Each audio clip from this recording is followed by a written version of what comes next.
बेटा आज हम लोग इलेक्ट्रोकेमिस्ट्री के आगे वाला पार्ट देखने चल रहे हैं। इसमें पिछले लेक्चर में हम लोग थोड़ा जनरल इंट्रोडक्शन देखे थे और कंडक्टर के बारे में देखते थे कि कंडक्टर क्या होता है।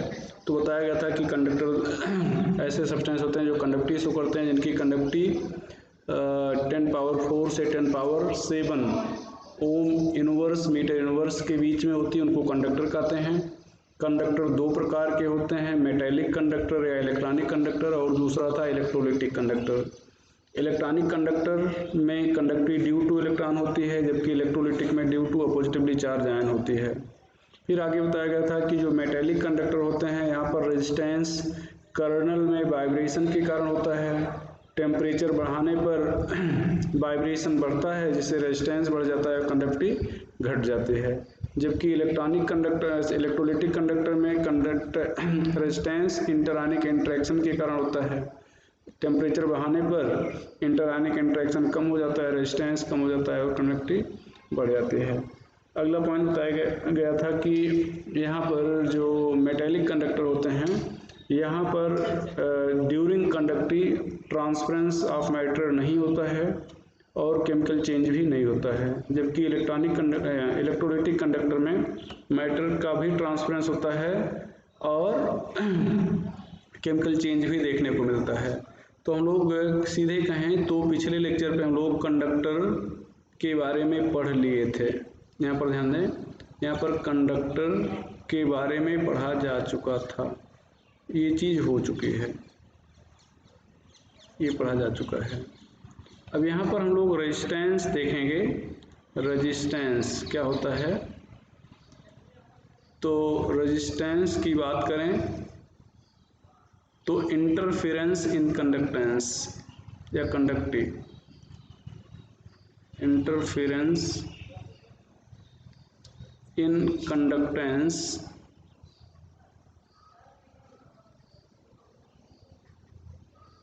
Is resistance.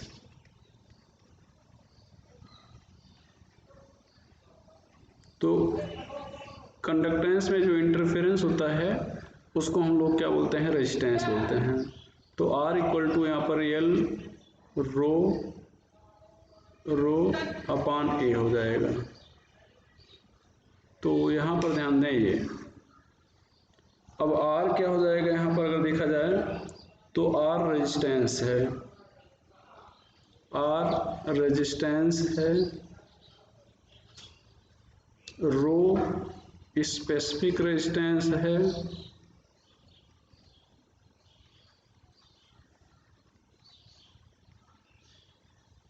यहाँ पर L distance between two electrode. आपको बताना चाहेंगे हम यहाँ पर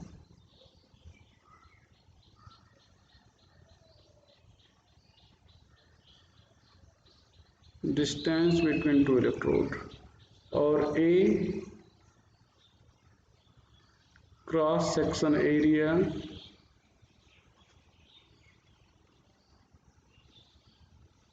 of electrode, cross section area of electrode. यहाँ पर यूनिट ये हो जाएगी ओम, साइन ऐसे होती है। यहाँ पर आपको बताना चाहेंगे कि हम लोग दो टाइप का कंडक्टर पढ़े थे, इलेक्ट्रॉनिक और इलेक्ट्रोलिटिक। तो हम लोग फिजिक्स में इलेक्ट्रॉनिक कंडक्टर पढ़ते हैं, जबकि केमिस्ट्री में इलेक्ट्रोलिटिक कंडक्टर पढ़ते हैं। तो जब इलेक्ट्रॉनिक कंडक्टर पढ़ते हैं तो L जो ये L है, लेंथ ऑफ कंडक्टर या लेंथ ऑफ वायर बोलते हैं, और A cross section area of conductor या वायर बोलते हैं, ये इलेक्ट्रॉनिक के लिए। लेकिन इलेक्ट्रोलिटिक के लिए यही L जो है डिस्टेंस बिटवीन टू इलेक्ट्रोड हो जाता है, और ये cross section area of electrode हो जाता है। तो ये चीज़ जानते रहिएगा, नहीं तो आप फिजिक्स में सोचें कि कुछ और बताया गया है, केमिस्ट्री में कुछ और बताया गया है। यहाँ पर आगे हम लोग अगली हेडिंग होगी कंडक्टेंस। कंडक्टेंस, तो अगर आपसे कहा जाए कि व्हाट इज कंडक्टेंस, तो यहाँ पर भैया conductance means reciprocal of resistance, reciprocal of resistance को हम लोग कंडक्टेंस बोलेंगे। तो C इक्वल टू 1/R हो जाएगा, C इक्वल टू 1/R। अब यूनिट भी रेसिप्रोकल में हो जाएगी, तो यूनिट हो जाएगा यहाँ पर ओम इनवर्स। इसको आप मो पढ़ेंगे, स्पेलिंग भी उलट गई, इधर से OHM ओम हो जाएगा, तो इधर से पढ़ेंगे तो मो हो जाएगा। या साइमन, एस से रिप्रेजेंट करेंगे और तब इसको आप साइमन बोलेंगे, तो साइमन बोलेंगे तो एस से रिप्रेजेंट करेंगे, कंडक्टेंस हो गया। यहाँ पर specific resistance,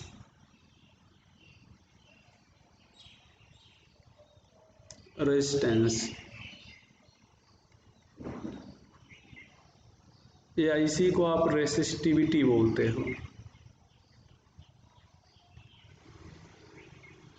resistivity, specific resistance या इसी को आप रेसिस्टिविटी बोलेंगे।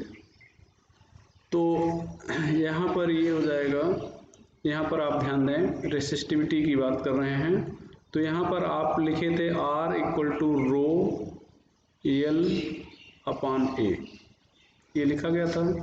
तो रो इक्वल टू हो जाएगा RA/L।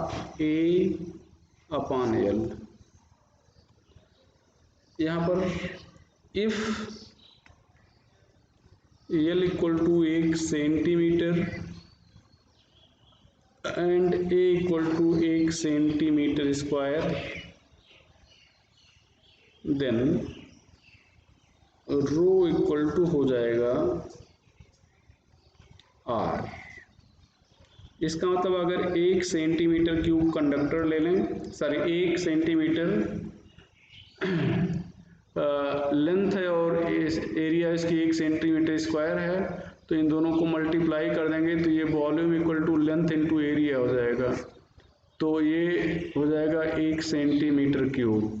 तो 1 सेंटीमीटर क्यूब कंडक्टर का जो रेजिस्टेंस होगा उसको स्पेसिफिक रेजिस्टेंस बोलेंगे, i.e. Resistance of 1 centimetre cube conductor is known as specific resistance, specific resistance or resistivity, specific resistance या रेसिस्टिविटी बोलेंगे। अब यहाँ पर ध्यान दें, ये स्पेसिफिक रेजिस्टेंस या रेसिस्टिविटी हो जाएगा। तो अच्छा, यूनिट अगर यहाँ पर बात किया जाए तो यहाँ पर हो जाएगा ohm inverse centimetre inverse, R करके एस सेंटीमीटर इनवर्स हो जाएगा। यहाँ पर specific resistance depends upon nature of substance,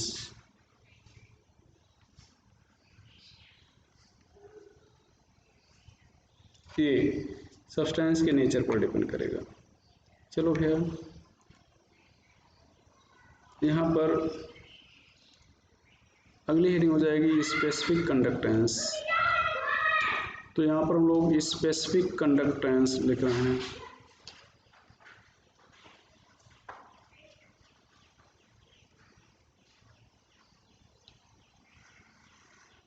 और इसको कंडक्टिविटी कह सकते हो, कंडक्टिविटी। इसको आप केपा से रिप्रेजेंट करते हैं, दैट इज केपा। कुछ लोग कापा पढ़ते हैं, केपा। यहाँ पर it is reciprocal of specific resistance,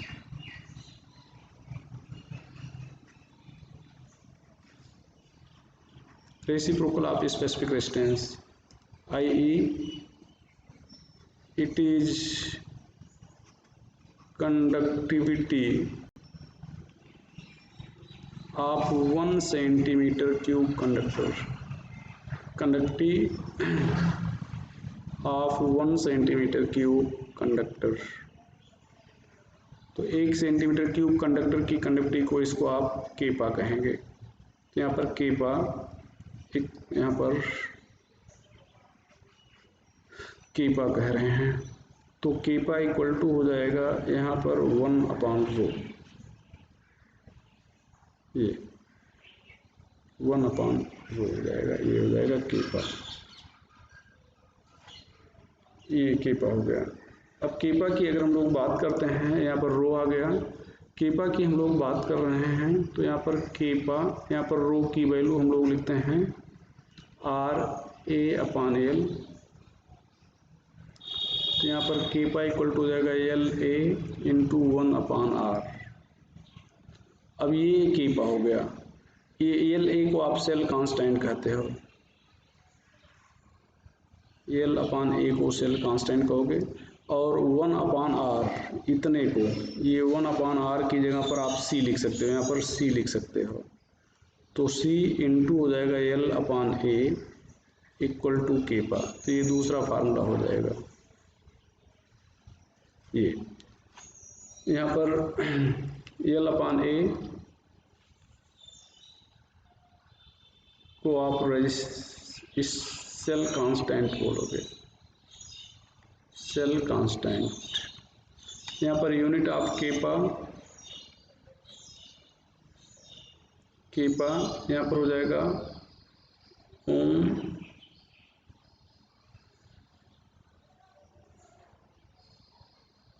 यहाँ पर ध्यान दें, इनवर्स सेंटीमीटर इनवर्स। यहाँ पर थोड़ा सा बेटा यूनिट में गलती हो गई थी, सॉरी, यहाँ पर ये थोड़ी सी गलती हो गई थी, ये सॉरी, इसके लिए यहाँ पर हो जाएगा यूनिट ओम सेंटीमीटर, ये हो जाएगा। तो इस चीज़ को आप जानते रहिएगा, आप निकाल सकते हो यूनिट। यहाँ पर ध्यान दो, ये इसके लिए ओम हो जाएगा, सेंटीमीटर स्क्वायर हो जाएगा, यहाँ पर सेंटीमीटर सेंटीमीटर सेंटीमीटर कट जाएगा, यहाँ पर 1 सेंटीमीटर बचा रहेगा, तो ओम सेंटीमीटर आ जाएगा। तो यहाँ पर ये हो जाएगा।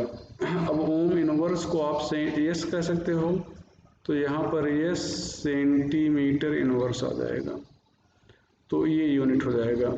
अब यहाँ पर हम लोग सेल कांस्टेंट की बात करें, सेल कांस्टेंट, तो यहाँ पर सेल कांस्टेंट की बात करें तो यहाँ पर हम लोग लिखेंगे वी नो दैट, यहाँ पर Kepa equal to L/A into 1/R होता है। तो यहाँ पर सो L/A इक्वल टू हो जाएगा केपा इंटू R, यहाँ पर OR करके kappa equal to L/A into C होता है। तो L/A इक्वल टू हो जाएगा केपा/C। तो ये आपके पास दो फार्मूले हो गए, इन दोनों फार्मूले से आप सेल कांस्टेंट निकाल सकते हैं। यहाँ पर सेल कांस्टेंट की यूनिट अगर आपसे पूछा जाए तो यहाँ पर आप लोग यूनिट क्या लिखना पसंद करेंगे, यूनिट हो जाएगा यहाँ पर सेंटीमीटर इनवर्स। नोट करके value of cell constant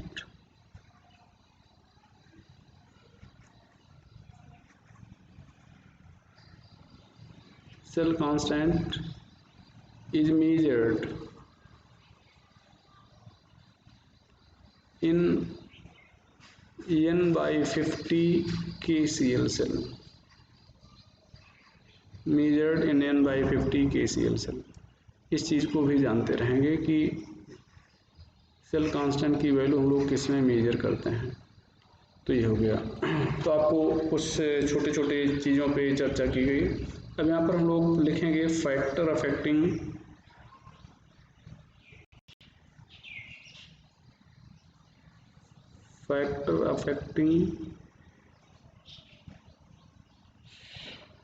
Kepa and C.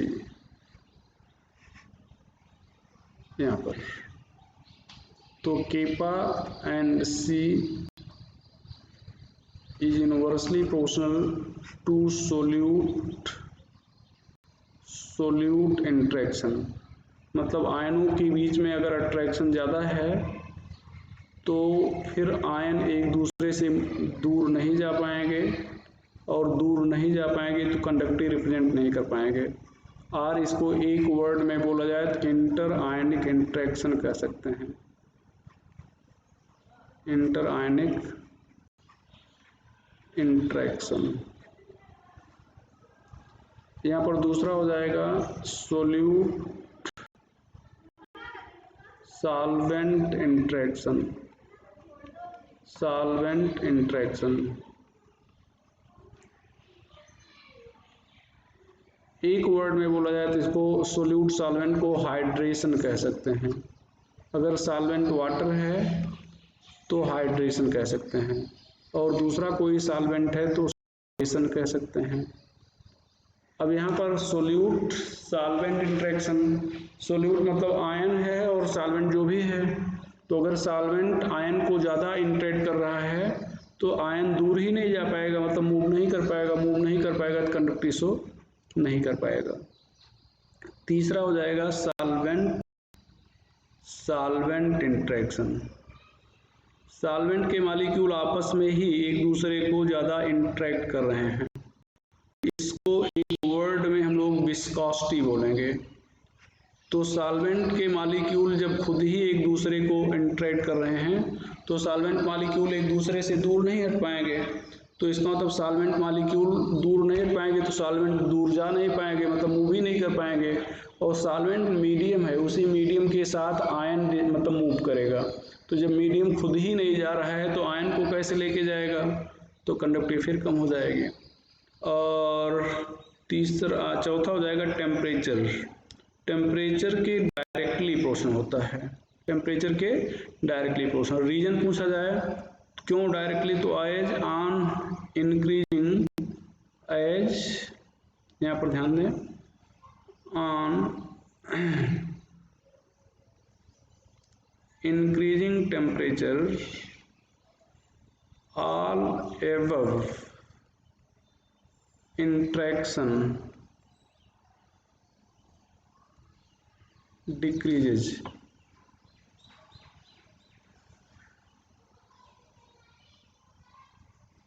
so conductivity increases. So both kappa and C increases. तो टेम्परेचर बढ़ाने पर सारे ऊपर के जितने भी इंट्रैक्शन हैं कम हो जाएंगे, और जब सारे इंट्रैक्शन कम हो जाएंगे तो कंडक्टिविटी क्या हो जाएगी, बढ़ जाएगी, केपा भी बढ़ जाएगा और से। यहाँ पर बट एक चीज़ थोड़ा सा यहाँ पर देखें, kappa C is directly proportional to dilution while kappa is inversely proportional to dilution. Kappa dilute करने पर घट जाएगा। यहाँ पर ध्यान दो भैया, कारण समझो। ये मान लो आपने यहाँ पर आयन लिया है, तो यहाँ पर जैसे K प्लस Cl माइनस है, डाइल्यूट करोगे, यहाँ पर वाटर ऐड करोगे, तो वाटर ऐड करोगे तो इन K प्लस और Cl माइनस के बीच में वाटर आ जाएगा। तो ये जब वाटर आ जाएगा तो K प्लस और Cl माइनस के बीच का जो इंट्रैक्शन था ये कम हो जाएगा। तो K प्लस और Cl माइनस दूर जाएंगे तो अट्रैक्शन कम हो जाएगा, जिससे कंडक्टेंस बढ़ जाएगा। कंडक्टेंस क्या हो जाएगा, बढ़ जाएगा। अब ये चलता रहेगा, और वाटर डाले और दूर हटे और मतलब कंडक्टेंस बढ़ता जाएगा। लेकिन ध्यान रखिए जब आप ये K+ और Cl- दूर जा रहे हैं तो जैसे एक विशेष एरिया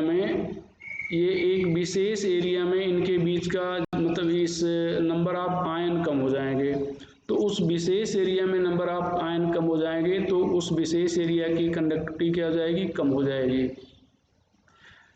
लेकिन एज ए होल पूरे सॉल्यूशन को जब हम लोग ऑब्जर्व करेंगे तो दोनों आयनों के बीच में दूरी क्या हो जाएगी, घट जाएगी, दोनों आयनों के बीच में दूरी बढ़ जाएगी और अट्रैक्शन कम हो जाएगा, जिससे नेट कंडक्टिविटी बढ़ जाएगी। तो नेट कंडक्टिविटी बढ़ जाएगी लेकिन एक विशेष एरिया की कंडक्टिविटी घट जाएगी। तो यहाँ पर कहा जाए डाइल्यूट करने पर क्यों ऐसा होता है, तो आप कहेंगे डाइल्यूट करने पर यहाँ पर लिखेंगे as number of ion per unit volume decreases, as number of ion per unit volume decreases। तो यहाँ per unit volume number of ion घट जाते हैं, इसलिए ऐसा आपको यहाँ पर देखने को मिल रहा है। अब हम लोग यहाँ पर चर्चा करेंगे इक्विवेलेंट एंड कंडक्टिव पे।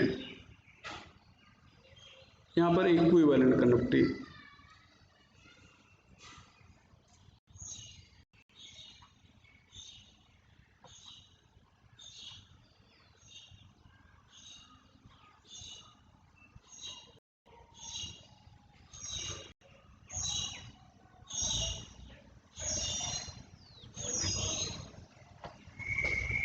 इक्विवेलेंट कंडक्टिव पे चर्चा करेंगे।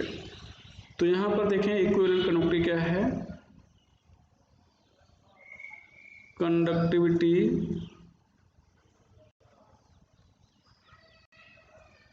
Due to ion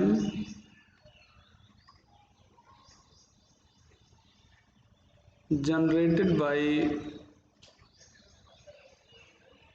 1 gram equivalent solute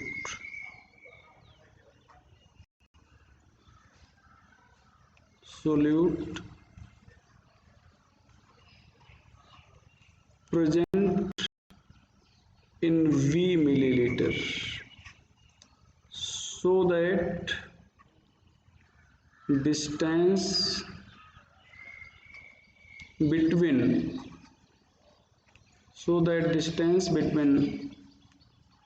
two electrode is 1 centimeter and cross section area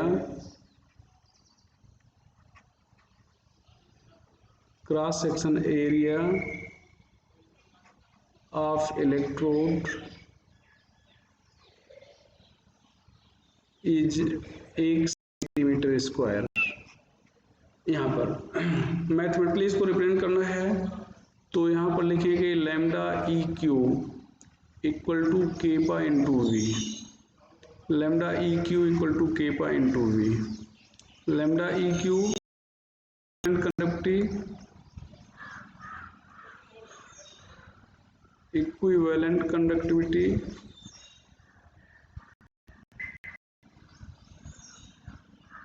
specific conductive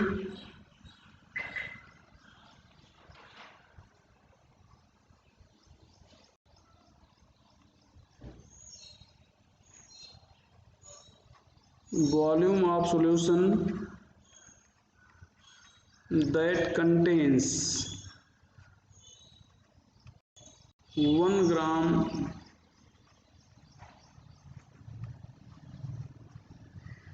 equivalent solute, volume of solution that contains 1 gram equivalent solute. आप चाहे जो ये नहीं कह सकते केवल वॉल्यूम कह के नहीं, ये ऐसा वॉल्यूम है जिसमें 1 ग्राम इक्विवेलेंट सोल्यूट प्रेजेंट है, तो चाहे जो वॉल्यूम नहीं बोल सकते। अच्छा यहाँ पर देखें लेट n ग्राम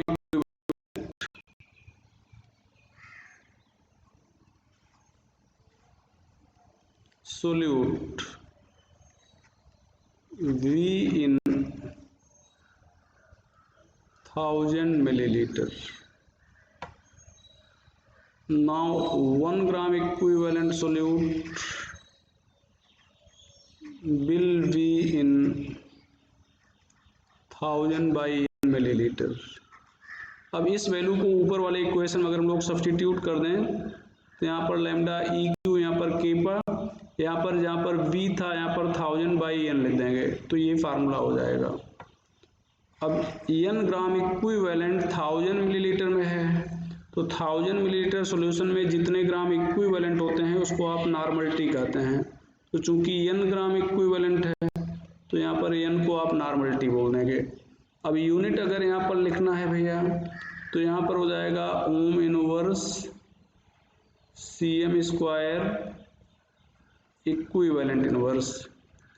ओम इनवर्स को आप सेंटीमीटर इनवर्स कह सकते हो, यहाँ पर आप ओम इनवर्स को क्या कह सकते हो, सेंटीमीटर कह सकते हो, सॉरी एस कह सकते हो, सॉरी गलत बोल दिया था। तो यहाँ पर हो जाएगा एस, ये एस हो जाएगा,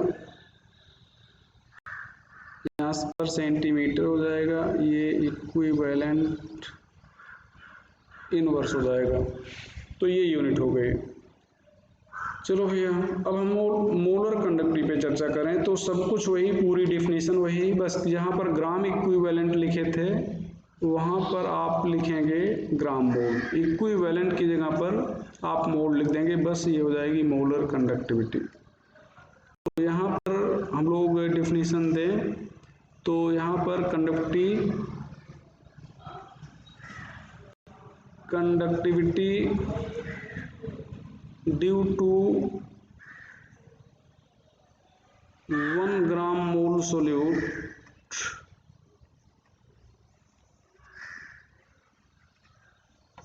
that present in V milliliter solution, B milliliter solution, when distance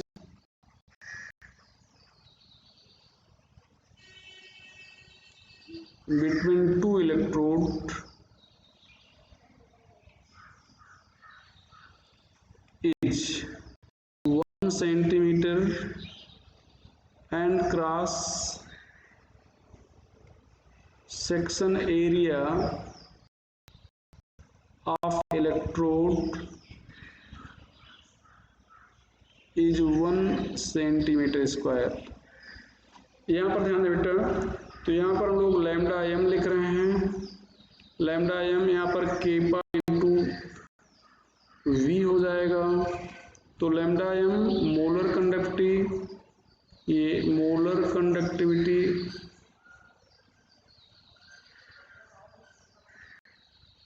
यहाँ पर kappa, specific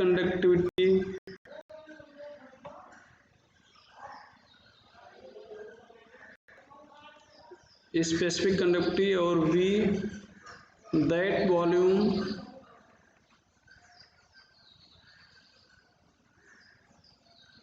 which contains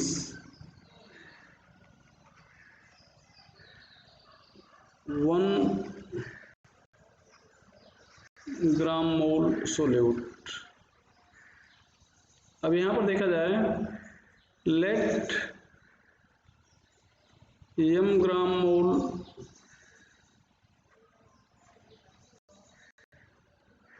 solute is present in milliliter, sorry in 1000 milliliter.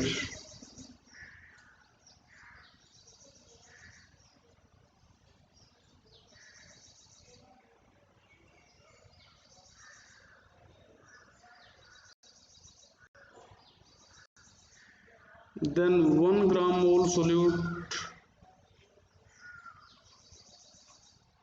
will be in 1000 by m milliliter. Now अब ये value ऊपर वाले फार्मूले में substitute कर दिया जाए तो यहाँ पर केपा इंटू 1000 बटे यहाँ पर क्या हो जाएगा, एम हो जाएगा।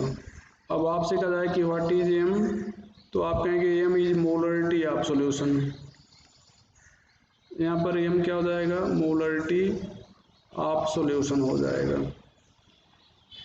यहाँ पर देखिए बेटा, यूनिट की बात करें तो यहाँ पर हो जाएगी ohm inverse cm square mole inverse,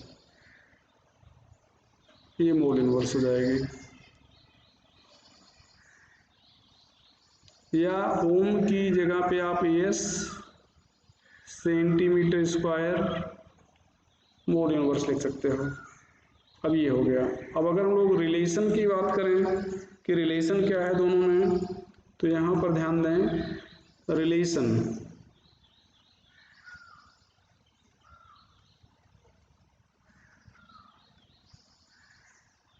between lambda E Q and lambda M, क्या रिलेशन है दोनों में देखा जाए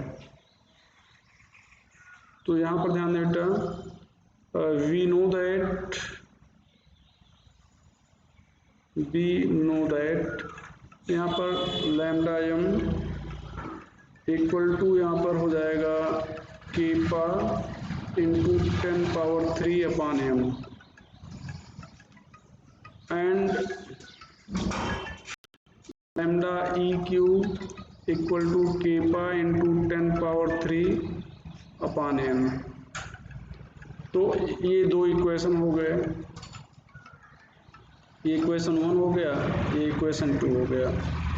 यहाँ पर ध्यान दें, अब यहाँ पर इक्वेशन 1/2 कर दें तो लैम्डा एम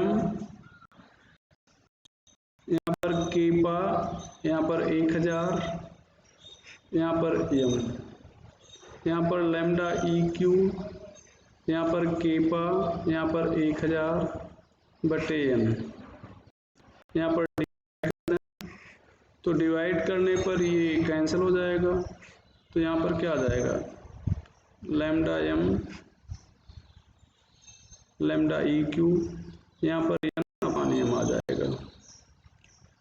अब एक चीज़ हम लोग यहाँ पर और जानते हैं कि ये n equal to small n, यहाँ पर कैपिटल M, तो यहाँ पर अगर capital N upon capital M देखा जाए तो ये स्मॉल n हो जाएगा।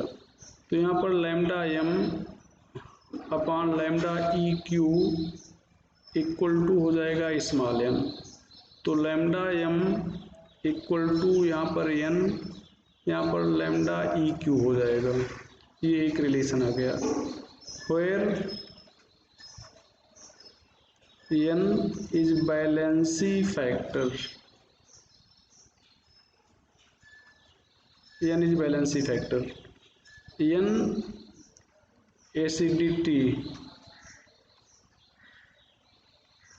for base,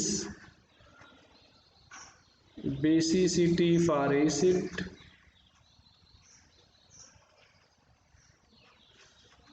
बेसिसिटी का मतलब कितने H+ निकल सकते हैं, एसिडिटी का मतलब कितने OH- बेस से निकल सकते हैं।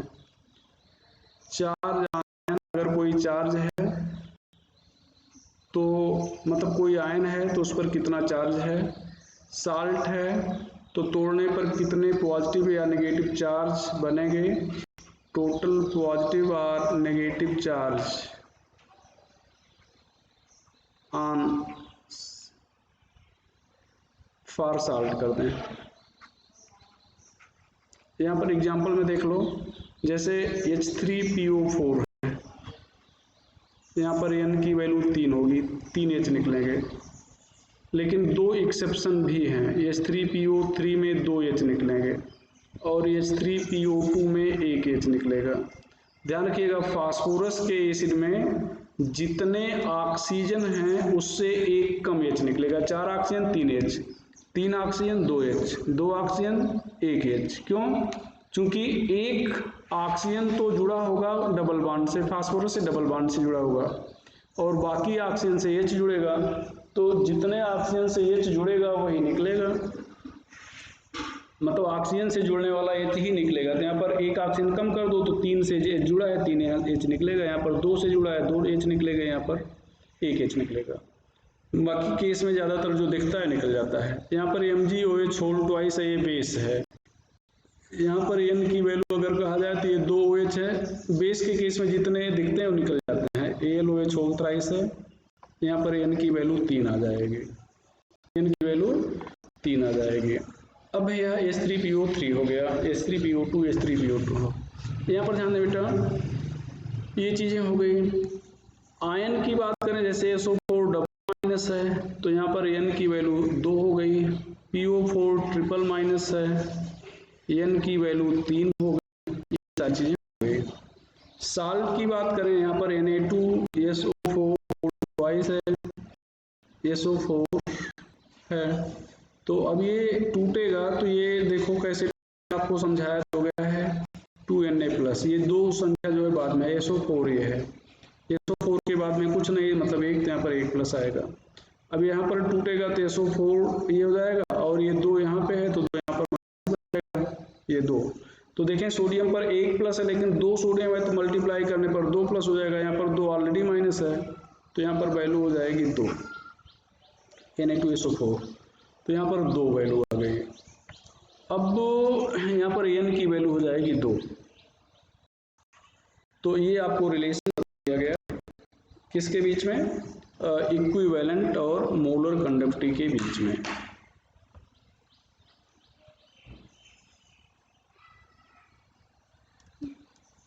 अब हम लोग कुछ क्वेश्चन पे चर्चा करें तो यहाँ पर ध्यान दें क्वेश्चन,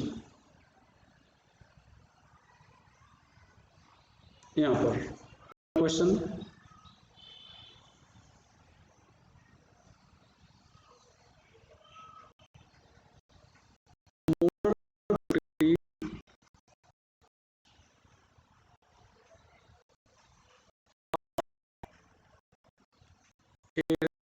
SO4 whole twice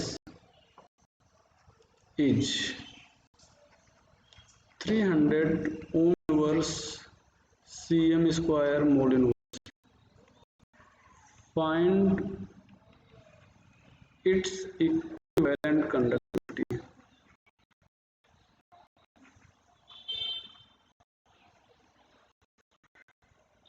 तो यहाँ पर lambda m equal to n, यहाँ पर लैम्डा EQ, यहाँ पर Al2SO4 होल ट्वाइस है, यहाँ पर ये टूट जाएगा 2Al ट्रिपल प्लस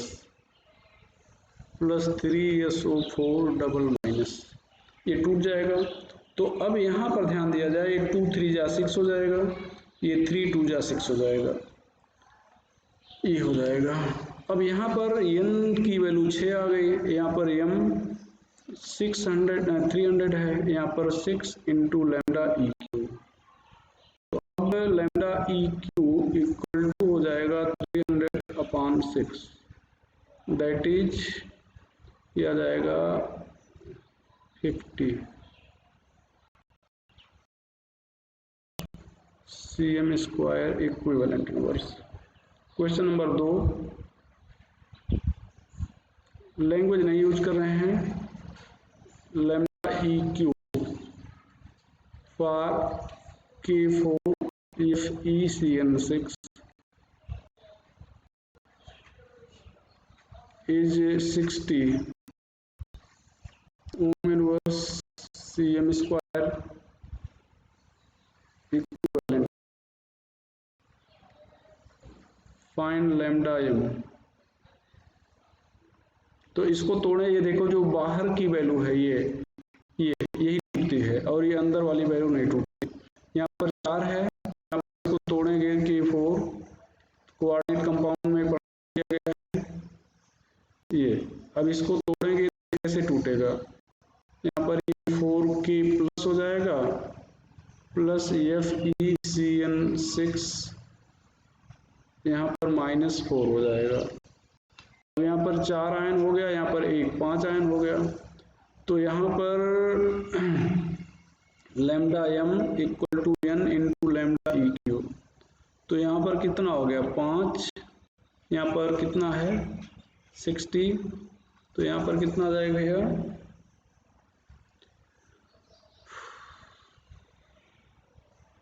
सॉरी यहाँ पर टोटल पॉजिटिव और नेगेटिव चार्ज हमें देखना है। तो यहाँ पर चार्ज कितने होंगे, ये 1 प्लस है, 4 से मल्टीप्लाई किया है 4, यहाँ पर 1 माइनस है, मतलब यहाँ पर 4 माइनस है, तो n की वैल्यू यहाँ पर 4 होगी।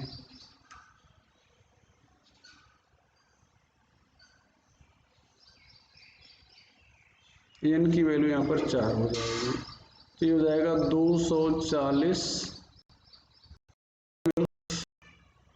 cm square mole inverse. Question number 3,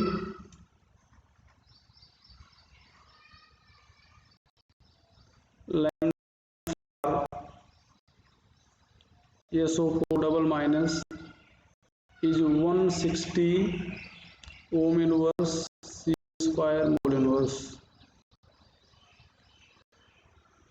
find value of lambda E Q.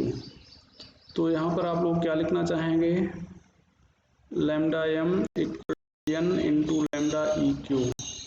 तो यहाँ पर एन की वैल्यू हो जाएगी 2, चूँकि यहाँ पर 2 माइनस चार्ज हैं, और यहाँ पर कितना है, ई क्यू फाइंड करना है, और ये है 160 है, 160। तो यहाँ पर लैम्डा ई क्यू इक्वल हो जाएगा 160/2 बराबर 80 ohm inverse C M square equivalent inverse, ये हो जाएगा। क्वेश्चन नंबर 4, यहाँ पर दिया जाए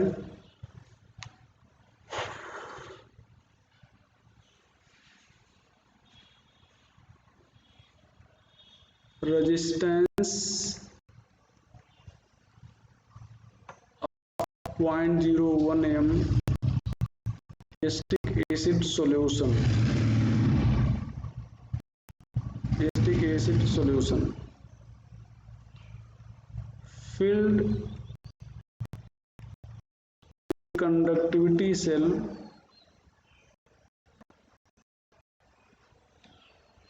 filled in conductivity cell is 100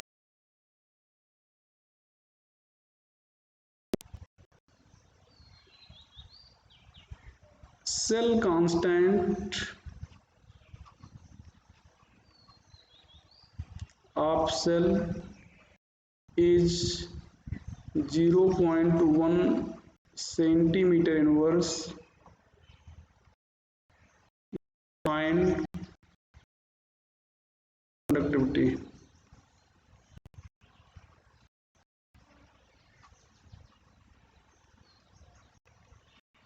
Its molar conductivity। तो यहाँ पर lambda M equal to kappa into 10⁻³ m। तो m यहाँ पर दिया है 0.01 और Kepa equal to L/A into 1/r होता है। तो सेल कांस्टेंट 0.1 है और ये 1/100 है, तो सॉल्व करने पर 10⁻³ आ जाएगा। अब लैम्डा एम की बात करें तो केपा 10⁻³ यहाँ पर 10⁻³ और यहाँ पर हो जाएगा 10⁻²।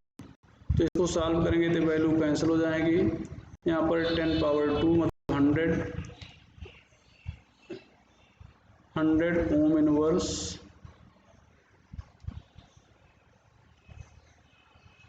100 ohm inverse cm square mole inverse हो जाएगा, ये चीज़ें हो जाएंगी। क्वेश्चन नंबर 5 देखा जाए।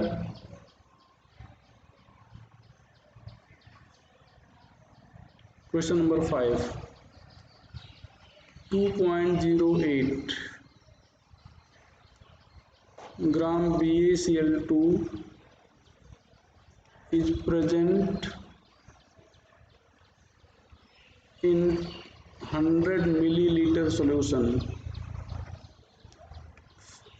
filled in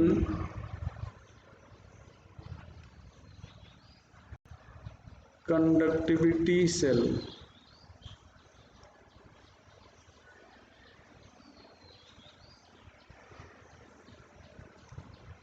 having resistance 100 ohm, distance between two electrode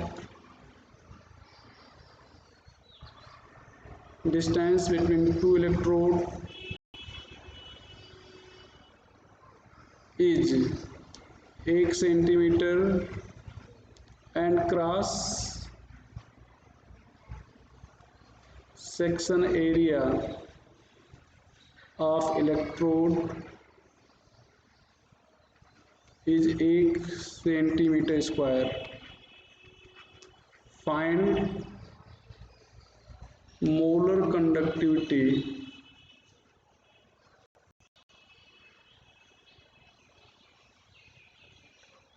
of VaCl2. यहाँ पर ध्यान दें बेटा, यहाँ पर दो काम आपको करना है. एक तो ये मोलरिटी भी फाइंड करना है. WA यहाँ पर दिया गया है 2.08 ग्राम, V दिया गया है 100 मिलीलीटर. तो यहाँ इससे आपको मोलरिटी फाइंड करना है. डिस्टेंस दिया है 1 सेंटीमीटर, A दिया है 1 सेंटीमीटर स्क्वायर, R दिया है 100. ये सारी चीज़ें दी गई हैं. तो पहले आप मोलरिटी फाइंड कर लो W अपान 1000 अपान V से. तो यहाँ पर W 2.08, मॉलिक्यूलर मास 208 हो जाएगा, 208 हो जाएगा. यहाँ पर 1000, यहाँ पर V हो जाएगा 100. अब इसको सॉल्व करेंगे तो नीचे यहाँ पर 100 आ जाएगा. ये 2 जीरो कैंसिल, एक और जीरो कैंसिल, तो यहाँ पर 0.1 आ गया. ये 0.1 आ गया मोलरिटी. अब यहाँ पर ध्यान दें बेटा, केपा आप फाइंड करेंगे तो L upon A into 1 upon R होता है. तो 1 अपान 1, यहाँ पर 1 अपान 100, दैट इज 0.2, 0 हो जाएगा, मतलब 10 पावर माइनस 2 हो जाएगा. अब यहाँ पर लैम्डा m आपको फाइंड करना है. तो केपा यहाँ पर 10 पावर 3 अपान m आ जाएगा. तो केपा आ गया 10 पावर माइनस 2 इंटू 10 पावर 3, यहाँ पर 10 पावर माइनस 1, माइनस 1 ऊपर जाएगा प्लस 1, तो ये फिर से आ जाएगा 100 ओम इनवर्स मोल इनवर्स. एक और क्वेश्चन हम लोग देखेंगे. ये क्वेश्चन एक बार IIT में पूछा गया था, लेकिन ऐसा नहीं है कि आपके यहाँ नहीं पूछा जा सकता है. देखें यहाँ पर रेजिस्टेंस आप 0.2 m NaCl solution filled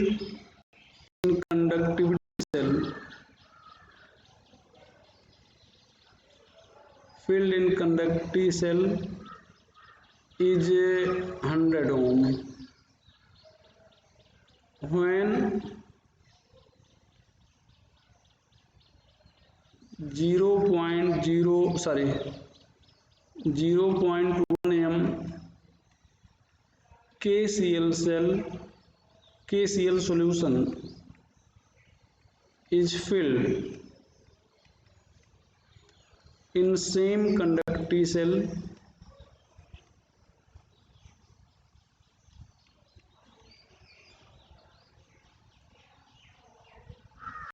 resistance is 250 ohm. If specific conductivity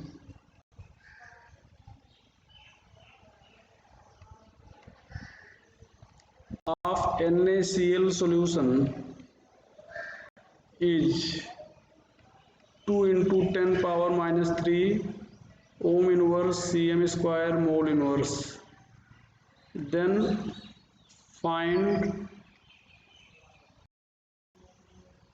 molar conductivity of KCl cell, of KCl solution. यहाँ पर दिया गया है NaCl KCl molarity 0.2 R100 Kepa 2 × 10⁻³ यहाँ पर मोलरिटी 0.1 R250 शायद दिया है और केपा लैम्डा एम फाइंड करना है। तो लैम्डा एम इक्वल टू होता है केपा × 10⁻³ और केपा इक्वल टू होता है L/A × 1/R। तो R तो मालूम है, सेल कांस्टेंट नहीं मालूम है।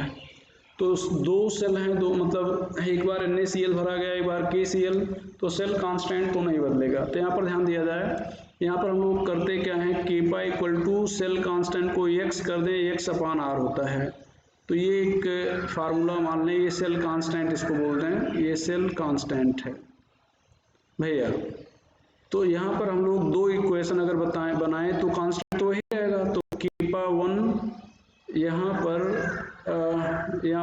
x/R1 और केपा 2 यहाँ पर x/R2 हो जाएगा। अब डिवाइड कर दिया जाए तो यहाँ पर फाइनली आ जाएगा केपा 1/केपा 2, यहाँ पर R2 हो जाएगा R1। ये फार्मूला हमें मिल जाएगा।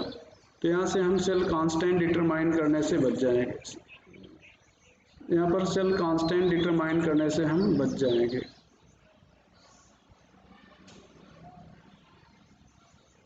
तो यहाँ पर ध्यान दें, अब हम लोग क्या करने जा रहे हैं यहाँ पर। तो यहाँ पर केपा 1 की जगह पर हम लोग लिख रहे हैं 2 × 10⁻³ और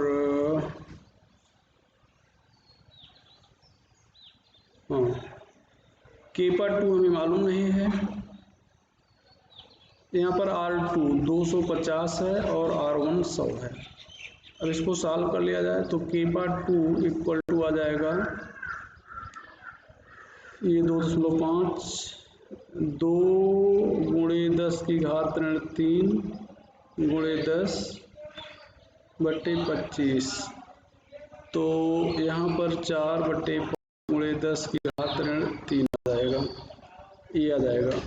अब यहाँ पर लैम्डा एम हम लोग फाइंड करेंगे, तो यहाँ पर केपा × 10⁻³ यहाँ पर एम हो जाएगा।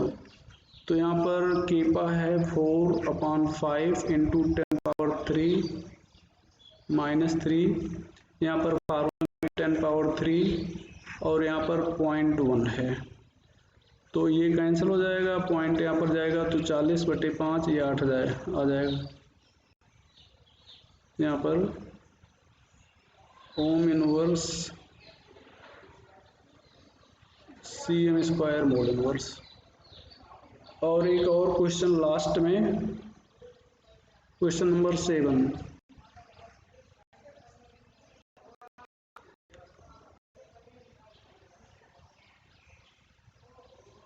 Equal volume of 2 solution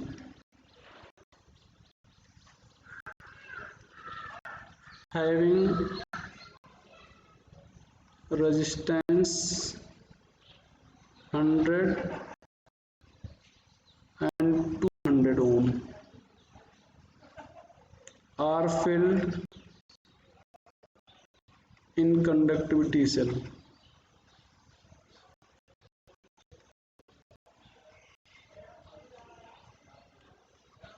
Find resistance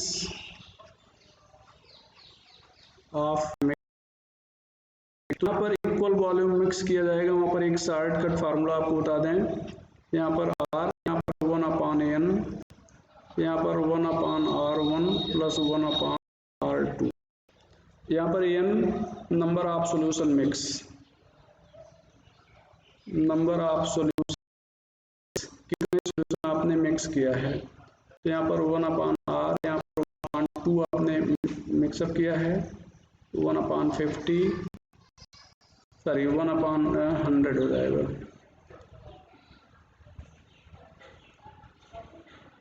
100 1/200 अब इसको सॉल्व कर लिया जाए तो यहाँ पर 1/200 प्लस 1/400 यहाँ पर आ जाएगा